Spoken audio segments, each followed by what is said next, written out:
bakkie. Geachte heer, na een maaltijd uit uw blikje kaldienbakkie met verse vis, moest ik spoegen volgens de boeren hem overgeven.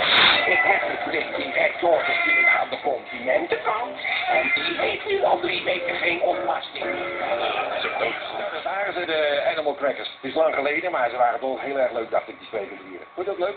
Gelachen ook? Gelachen? Nou ja, niet iedereen vond het leuk natuurlijk. Ha